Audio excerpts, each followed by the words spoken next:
Fernando, muy buenos días, amigos de Radio 1 de Tacna y de toda esa hermosa tierra que tanto quiero. Como muy bien dijiste, estuvimos en el mes de agosto, le propusimos al presidente de la República para viajar a Tacna y visitar primero y antes que cualquier otro acto la tumba de Jorge Basadre, que fue en verdad el deseo más importante del canciller Rodríguez Mackey. Se hizo, ustedes lo vieron. Y como te has referido al asunto del Chinchorro, decirte que eso está aprobado, que eso fue decidido, que el presidente de la República lo dijo en su discurso, todo Tacna y la patria lo ha escuchado. Hicimos lo que siempre debe ser un correlato con la verdad y la consecuencia. Siempre dije que cuando se tiene poder hay que usar el poder, hay que tomar decisiones. Y se tomó la decisión de llevar adelante la construcción de el mega consulado en el terreno de Chinchorro, que es propiedad privada del Perú. Por eso que el presidente lo anunció en Tacna y todos lo sabemos. De manera que yo espero y aspiro de que ese proyecto que ya existe y con dinero que ya se cuenta se realice y no sigan pasando los años y sigamos con la política exterior de la entelequia y de la abstracción. Me conoces muy bien y sabes que todo lo que yo he hecho en los 40 días es porque soy un hombre decidido y con carácter y nadie puede dudar de ello. Entonces, Miguel Ángel, sí, Fernando. Miguel Ángel, antes que pasemos a la Carta Democrática Interamericana, es decir, que si las autoridades de Tacna recogen lo que acabas de decir y saben que hay presupuestos y proyectos, lo que tienen que ir a Lima a tramitar que el gobierno lo empiece a ejecutar. Hablo de una autoridad regional, por ejemplo, de Tacna, hoy, que todavía tiene 2 meses y 10 días de gestión, o la próxima autoridad regional. Pero por supuesto, pero ni siquiera habría que esperar que las autoridades de Tacna vayan a Lima.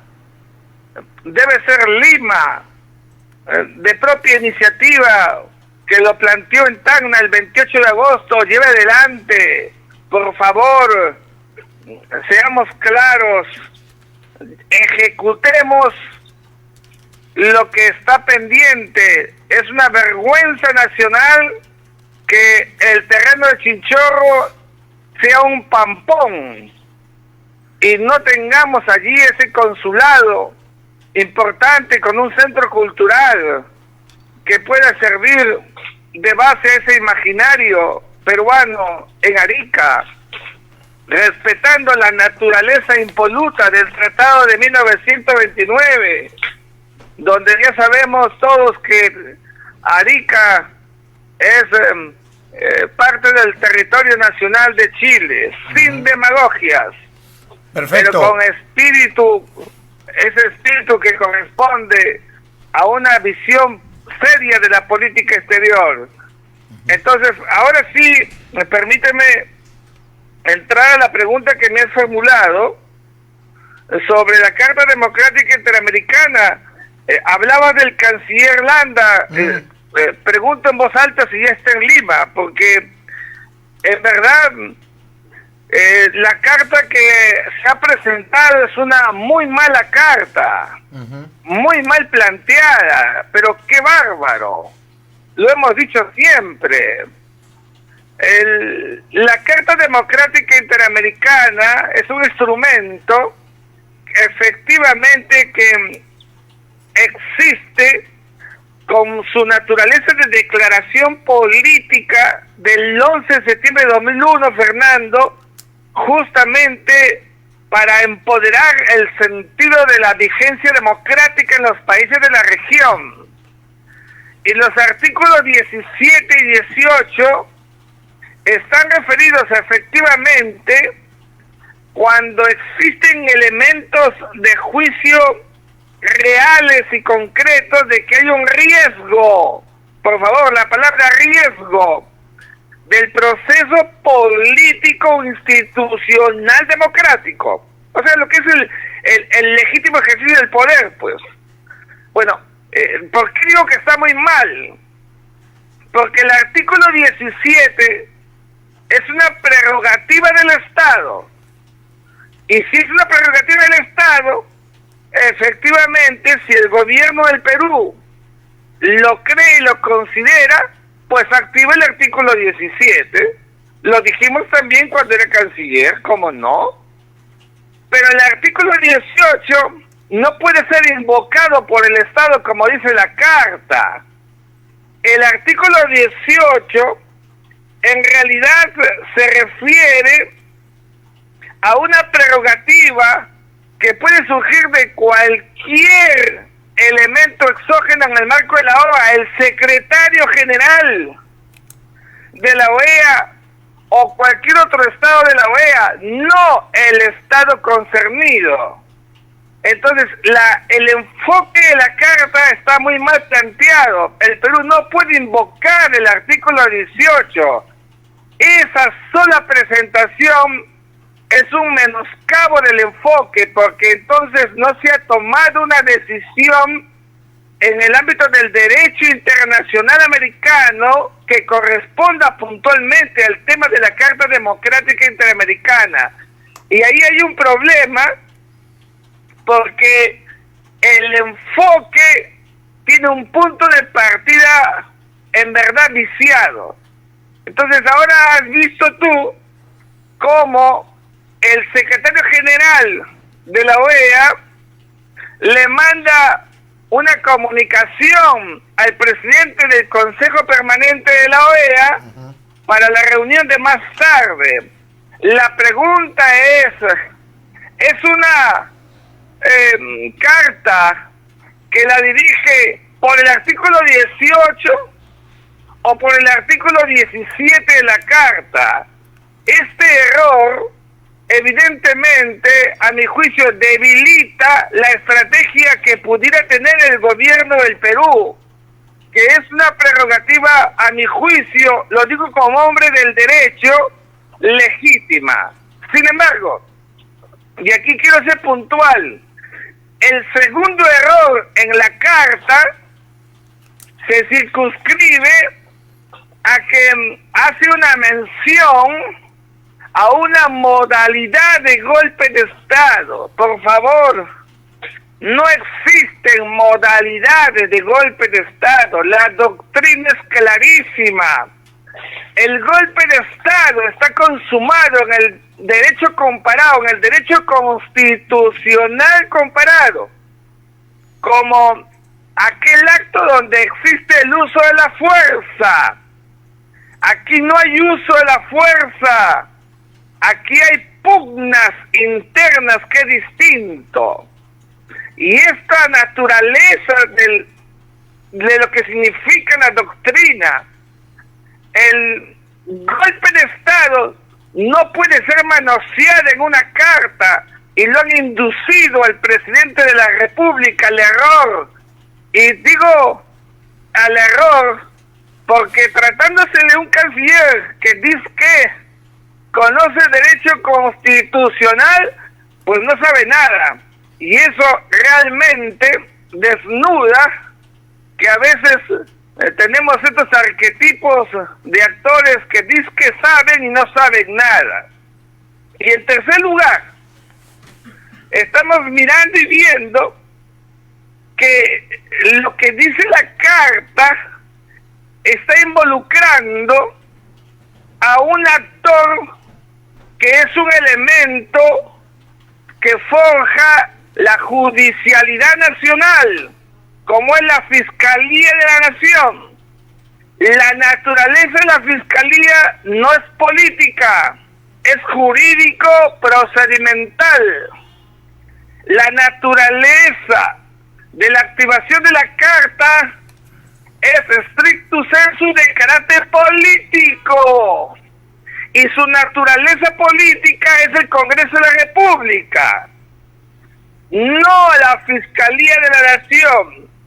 Es verdad, y aquí siempre diciendo con consecuencia eso que les falta, por eso no soy político, pues por eso soy un académico que quiso servir a su patria y lo sirvió por 40 días. Tenemos que entender que la acción que está prefigurada en la Carta Democrática Interamericana siempre es stricto sensu para cuestiones en el marco político interno de un Estado de carácter, valga la redundancia, político. La Carta Democrática, déjame decirte, no tiene ninguna posibilidad para interferir en los procesos de control y contrapeso que existen en los poderes del Estado. Segundo, la Carta mucho menos puede involucrarse en asuntos de carácter jurídico legal que se puedan incluso presentar procesalmente. Es el caso de la acción del Ministerio de Justicia, de la Fiscalía de la Nación. No puede involucrarse, no puede hacer nada, porque eso es derecho interno. Yo he criticado y seguiré diciendo que las causales para poder imputar responsabilidad a un jefe de Estado son las 4 que ya las conocemos y que no puede haber más. Pero suponer que haya una más no puede significar establecer la cuota de naturaleza política, porque se estaría interrumpiendo el modus operandi procesal. La Fiscalía actúa, llega al Congreso y el Congreso es contra el Congreso en todo caso y no con la Fiscalía, y ahí hay un grave error, porque ni por asomo el Consejo Permanente o luego una convocatoria a una Asamblea General de la OEA puede involucrarse en el derecho interno. Entonces, fíjate, Fernando, que el enfoque de presentación de la carta debió ser circunscrita a la prerrogativa que tiene el Estado en el artículo 17, y por la desesperación se han referido al otro artículo que no le corresponde al Estado peruano. Seamos serios. Y eso debilita cualquier estrategia que pudiera tener el gobierno del presidente Castillo. Dicho esto, ¿qué es lo que más podrían hacer? Porque se vaya a creer que la OEA entonces va a tomar decisiones. No puede hacer sino decidir el envío de una misión, visitas, que se haga al Estado, al país, involucrarse, conversar, etcétera, y elevar un informe. El extremis, ¿cuál es el extremis? Pues que el Estado peruano, el Perú, sea suspendido de la OEA. Es lo extremis, Fernando.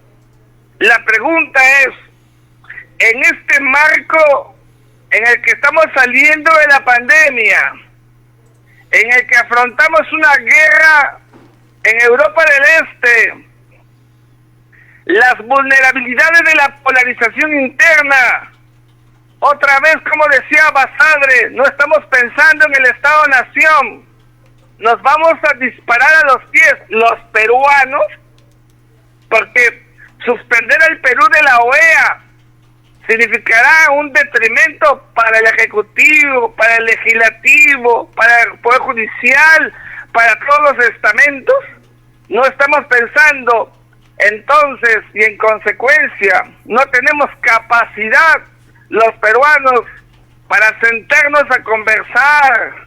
Eso que hice con la presidenta del Congreso, que tuvo a bien recibirme, eso que hice con la presidenta de la Comisión de Relaciones Exteriores, que tuvo a bien decidirme, conversar para llegar a acuerdos, eso que no hay en el Perú. Están superponiendo mecanismos cuando el diálogo debería haber sido la regla. Y en tercer lugar, no hay que olvidar que justamente existe ya un pedido formulado para que el Tribunal Constitucional se pronuncie sobre la naturaleza de los alcances jurídicos del artículo 117 de la Constitución Política. ¿Te parece lógico que en un marco de puro derecho nacional, de puro derecho constitucional, entonces se distraiga sin estrategia recurriendo a la OEA? Estamos en verdad mirando, observando que todo se hace en un marco de manotazo de ahogados que a la postre es un detrimento para el Perú. Yo me pongo y pienso en voz alta, ¿qué pensará la OCDE que acaban de venir al Perú el mes pasado, que los hemos recibido y que le hemos dicho que el Perú se esfuerza por tener un marco interno, verdad, lo más adecuado para ingresar a la OCDE y podamos aspirar a un proceso mayor y mejor, mirando el frente interno peruano ahora con la activación de la carta?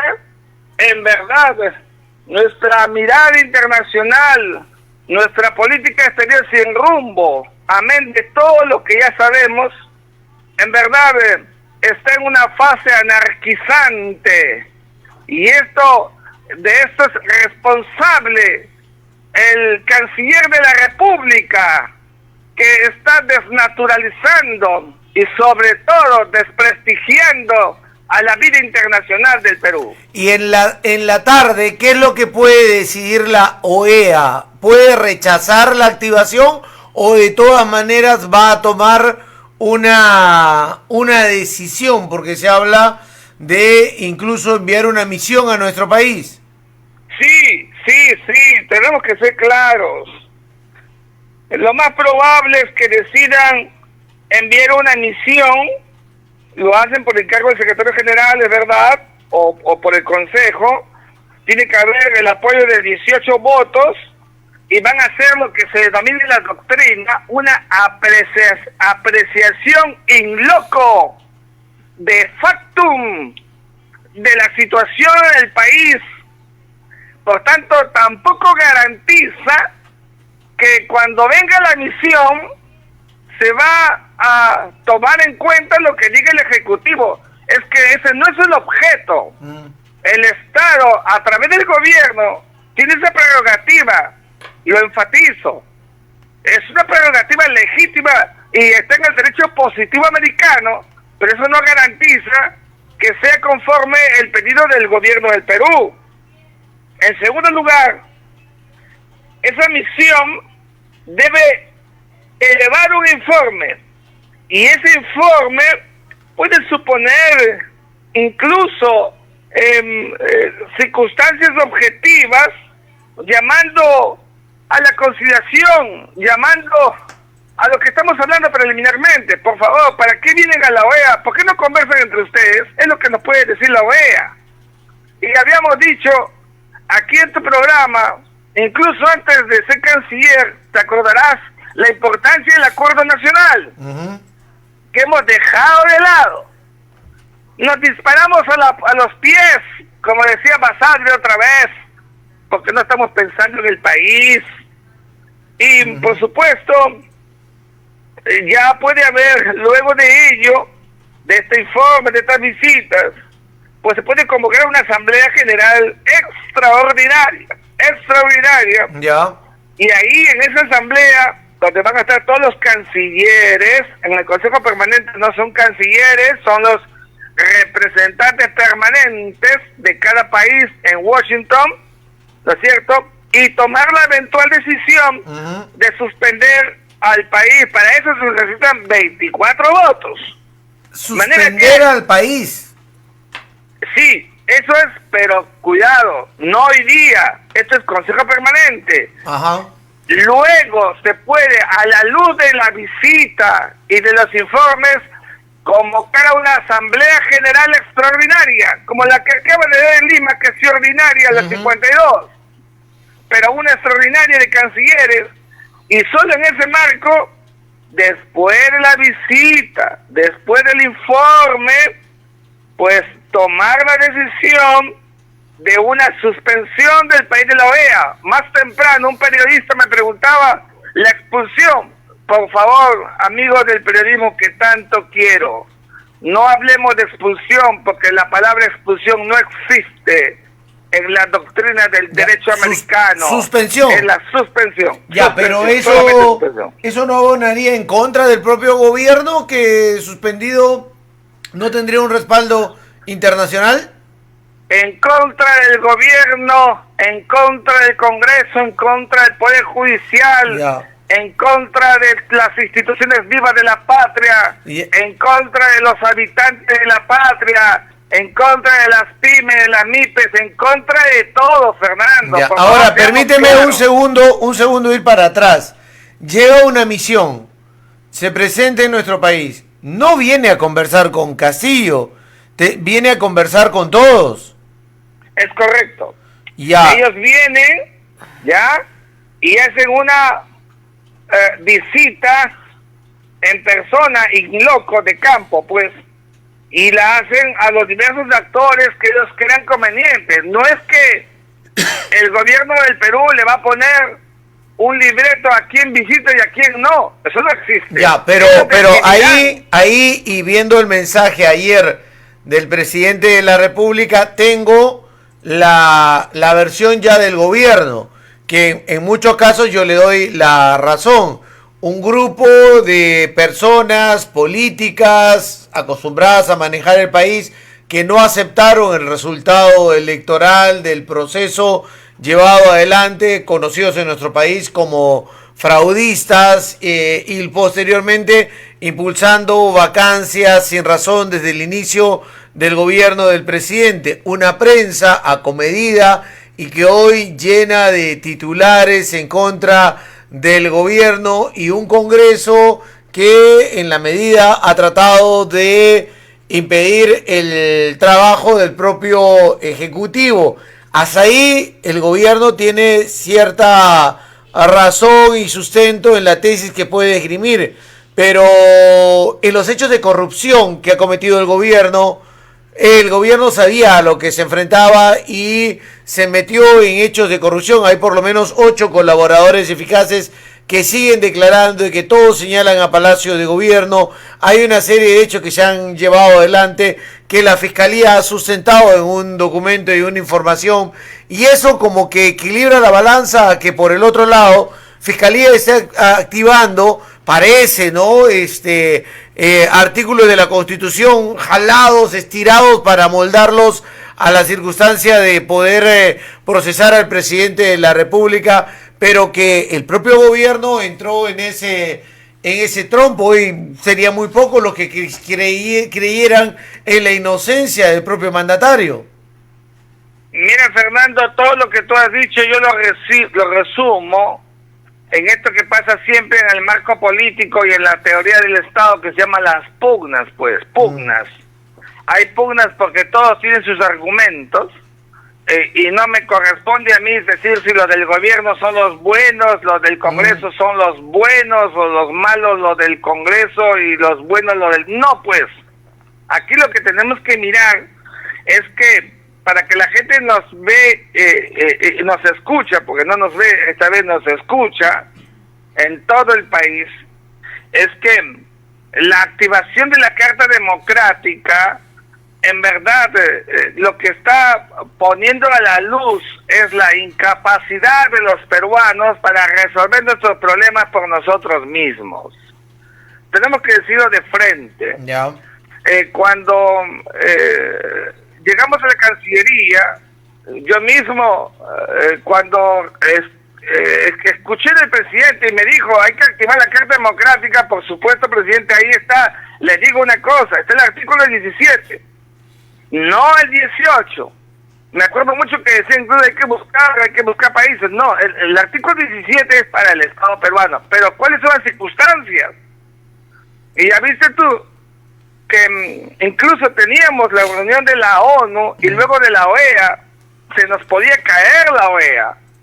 Porque la activación de una carta es muy delicado, Fernando. Hay que tener mucho cuidado y hay que mirar los pros y los contras. Y por eso te decía que no solamente eso, sino el enfoque. La carta no te la acepta un alumno del primer año de Derecho Constitucional en ninguna parte. ¿Dónde está el argumento para invocar el artículo 18? Si el artículo 18 no se invoca, por favor, no se invoca, porque no fue redactado para el Estado, sino para la OEA y para los demás estados. ¿Y cómo es posible que hagan una carta con un enfoque distinto? El propio Consejo Permanente debe estar asombrado de mirar una carta de su naturaleza y extendiendo este forzamiento del concepto del golpe de Estado. He dicho siempre que no hay golpe de Estado en diversos momentos que hemos tenido en la historia nacional, pero no entendemos, pues, no hubo golpe de Estado cuando Vizcarra cerró el Congreso. No hubo golpe de Estado cuando el señor Merino asumió la presidencia de la República interina en el tiempo que estuvo. Pero no entendemos, y acá tampoco hay, porque tenemos que ser rigurosos y ser consecuentes y coherentes con lo que decimos, y lo seguiré siendo hasta el final de mi vida, porque no nos hipotecamos con nada ni con nadie, sino solamente con nuestros alumnos de las clases, que deben de saber perfectamente que uno es consecuente con lo que piensa y consecuente con lo que dice. Y ustedes han visto que en los 40 días que he sido canciller de la República, he sido absolutamente consecuente con todo lo que yo siempre he profesado. Te tengo que dejar, Fernando. Perfecto. Porque en la próxima oportunidad seguiremos hablando de varios temas de la Cancillería. Muchas gracias, Miguel Ángel. Un abrazo acá desde la ciudad de Tacna. Muy amables, muy buenos días con todos ustedes. Muy buenos días. Estábamos con el tiempo con Miguel Ángel Rodríguez Mackey.